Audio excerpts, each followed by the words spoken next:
In the age of AI, we can no longer afford to think of a book as just a single book. It is now an asset, something that can be used as an intellectual property in a variety of different situations. And AI can actually help you transform the single book, the single asset, into something much bigger and much greater. And in this video, I will give you 23 different ways to do that, although it's certainly not limited to these 23.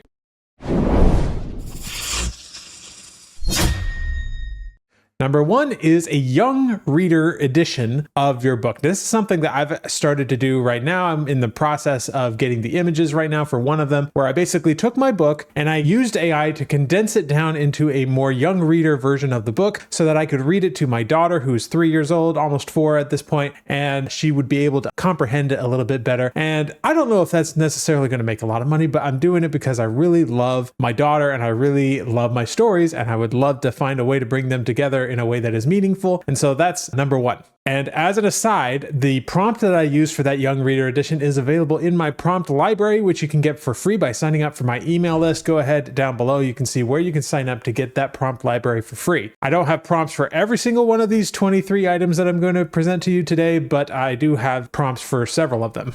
All right, the second way to transform your book into more assets is to leverage translations. Now, translations are at that point where the AI is pretty good, and DeepL is the tool that I currently recommend to get those translations done. It has the best cost for quality output that I've found. The downside to translation is that there are a lot of little nuances in the language, and so it's still necessary usually to get somebody who is a native speaker of that language to at least go through the translation and proofread it, make sure that it makes sense from their perspective, and you're going to have a person like that with each language that you try to do. But that is still significantly less money than what it would have taken before to get a full translation before. And so the barriers to entry are significantly less, and you can potentially turn your book into dozens of different translations just with this one strategy.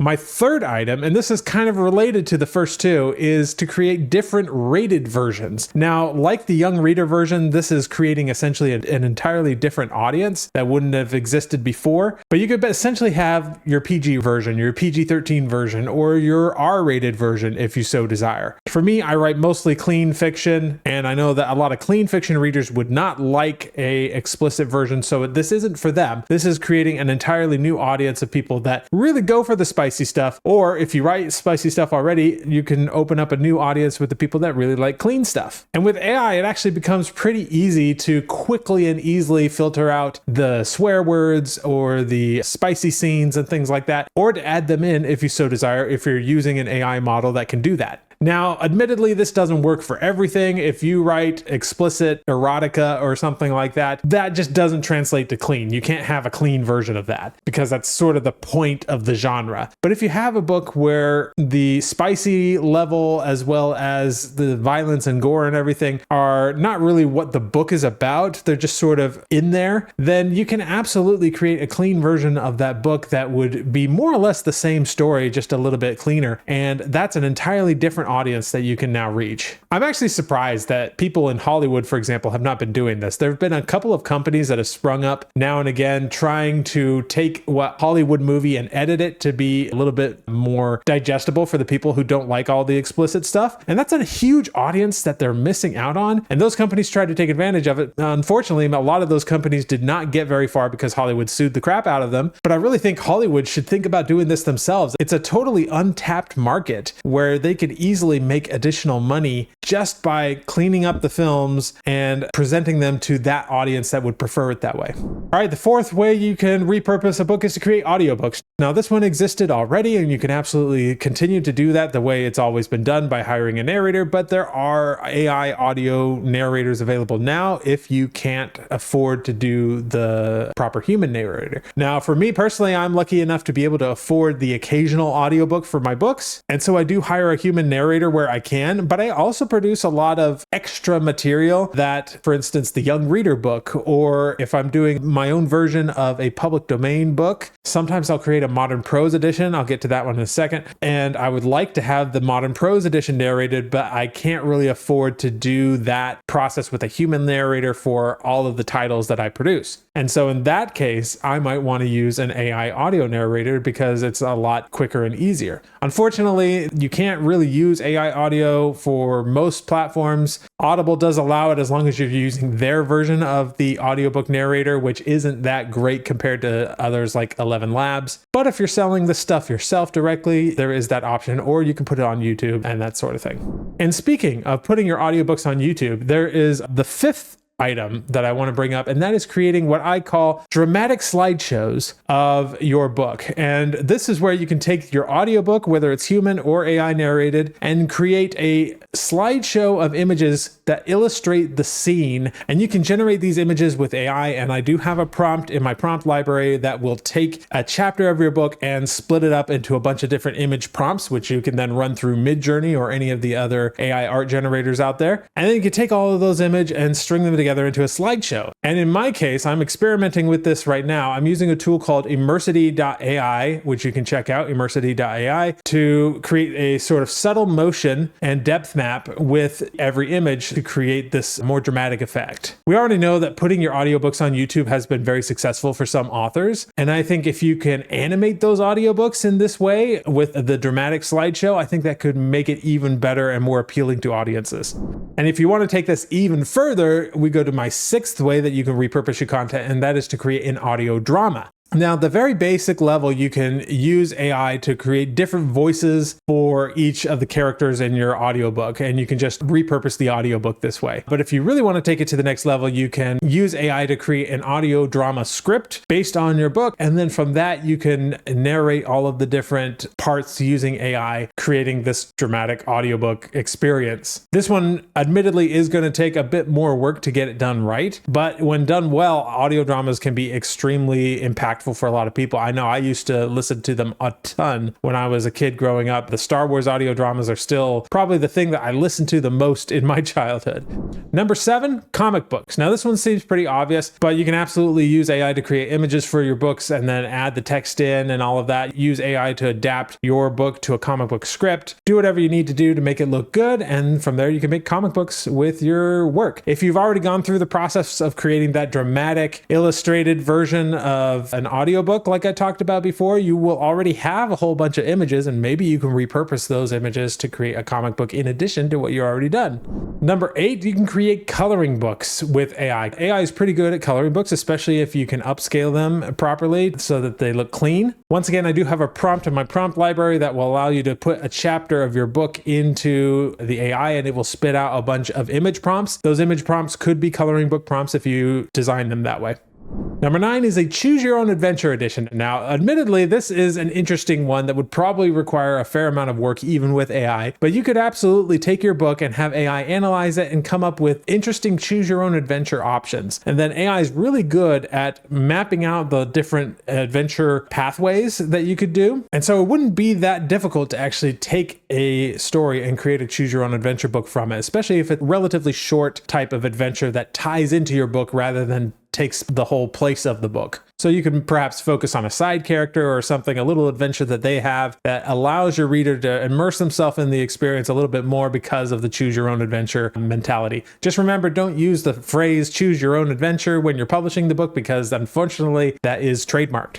Number 10 is annotated editions. Now, admittedly, I use this mostly for public domain books that I work on, but you can do this for your own books as well, where you basically take the whole book and run it through a prompt that creates interesting annotations for the book. You could even adjust the prompt so that you could have, say, a character within the book actually making commentary on the book as you're moving through. I've seen books like that where it seems like there's almost a in-universe scribblings from different characters inside of the book. You could potentially create something like that with the right prompt.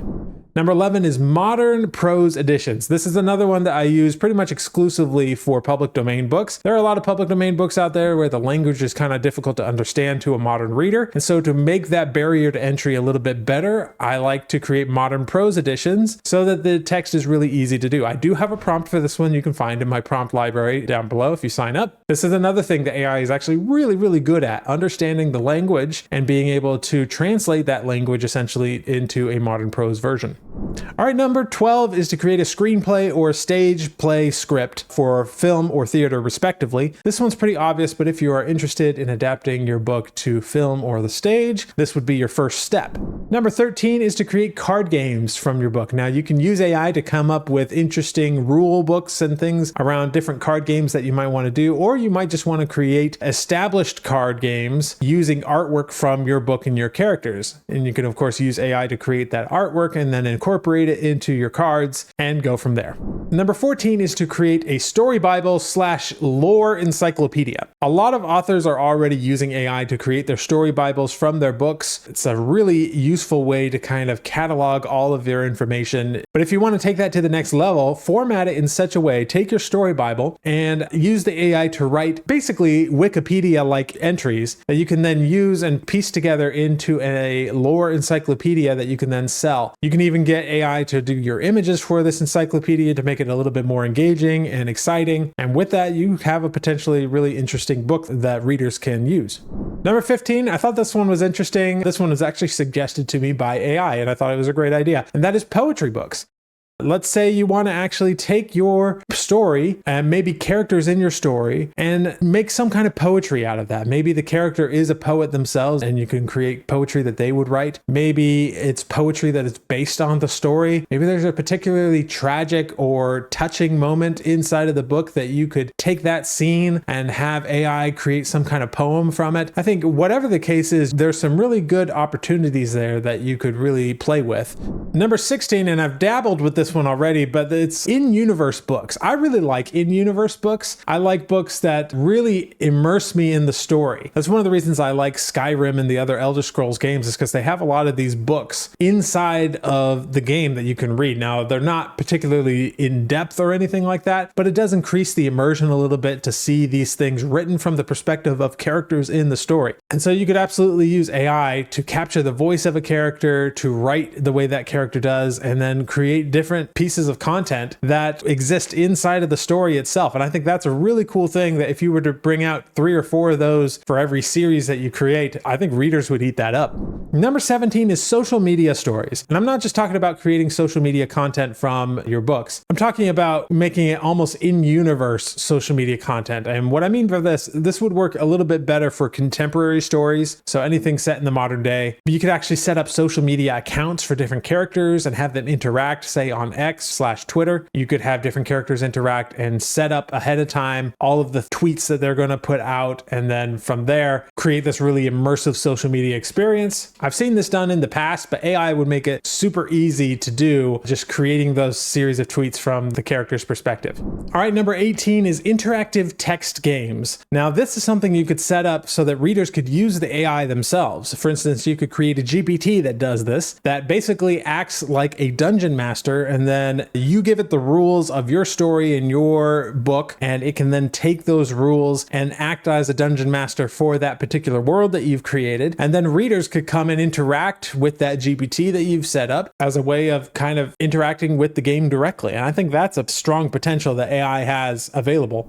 Number 19 is recipe books. You can use AI to scan through your book and look for potential opportunities for recipes, and then you can work with the AI to actually come up with what those recipes are. Now, in order to make a proper recipe book, I recommend actually making some of these recipes and tweaking them, figuring them out, maybe getting into food photography a little bit, or hiring someone to do food photography so you can get an actual picture of the recipe. But there's lots of cool opportunities that AI could help you with this recipe book idea. I have a fantasy series I plan on writing in the distant future that is very focused on food as part of their culture. And so that would be a very appropriate opportunity to create a recipe book for that series. Number 20 is educational workbooks. And this one is pretty obvious. You create a workbook that is educational for kids or adults or teens, whatever the grade level may be. This one might be more appropriate for some genres than others and for nonfiction rather than fiction. But for instance, in my case, I have mythology-based stories. And so having like a mythology-based workbook might be a really cool idea for kids. You could even expand it so that there's things like, coloring pages, mazes, other fun little activities that the kids can work with. Number 21 is music albums. Now, I haven't gotten into AI generated music too much in this channel, but there are a couple of really good ones out there. Suno and Udio seem to be the big AI music producers out there. I would experiment with those and see, can you create an actual album based on the themes of your story? Perhaps you could create a soundtrack for your book. I personally think that is really exciting. It's something I plan on dipping my toes into in the future, but that's just another way that you can repurpose your book.